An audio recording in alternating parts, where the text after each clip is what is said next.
Assalamualaikum warahmatullahi wabarakatuh. Wilujeng enjing sadayana 10 menit kapayun abdi Kamelia Sri Rahayu bade ngiring dina acara Indosial.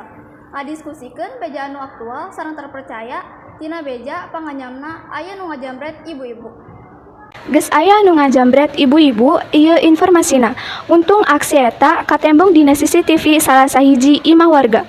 Jambret inisial B ngalakukeun penjambretan ka korban nyaeta Ibu Alipah.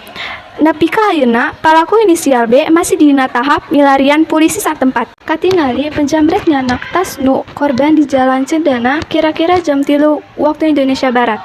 Saencan ngalakukeun penjambretan, pelaku nuturkeun korban ti pasar.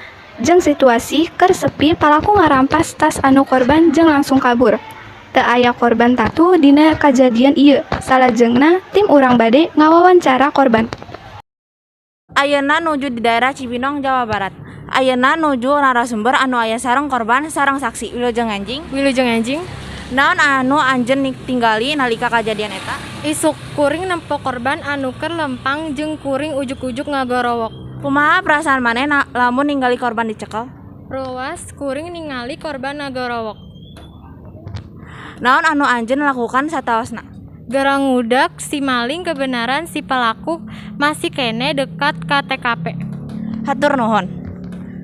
Kuring bakal neruskan wawancara kuring jeung korban. Wilujeng enjing.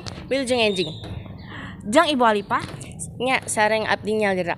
Dupi anjeun tiasa ngajelaskeun kajadian. Kajadian teh dimimitian ku kuring jeung babaturan keuring keur lempang sanggeus balanja tuluy aya saruang. Nonoman make baju hideung narik tas kuring peugeus. Muhun, kumaha perasaan anjeun sataosna diculik? Terus pisan. Polisi geus nyusul kasusna. Polisi masih kene malurup palakuna jeung bukti CCTV-na nepi ka ayeuna teu aya respon pisan. Muhun hatur nuhun kanggo waktuna.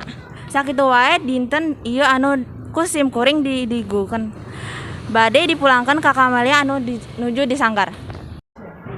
Sakitu wae beja dinten ieu anu ku sim kuring didugikeun, ulah hilap nganggo masker sareng ngasuh panangan. Wassalamualaikum warahmatullahi wabarakatuh.